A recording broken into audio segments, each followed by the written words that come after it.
ఎప్పుడు కంటి పాపగా కాచులే రేపునా మాపునా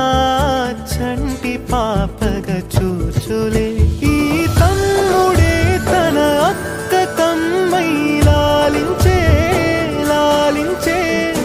అక్కకే తను కన్న తండ్రై పాలించే పాలించే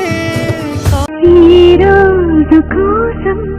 నేనెంతగానో చూస్తూనే ఉన్నాను ఇన్నాళ్ళుగా మౌనాలు అన్నీ మాట్లాడుతుంటే కనువిందుగా ఉంది తొలిసారిగా అపురూపమేగా నాకీ క్షణాలు దాచేసుకుంటాను జ్ఞాపకాలు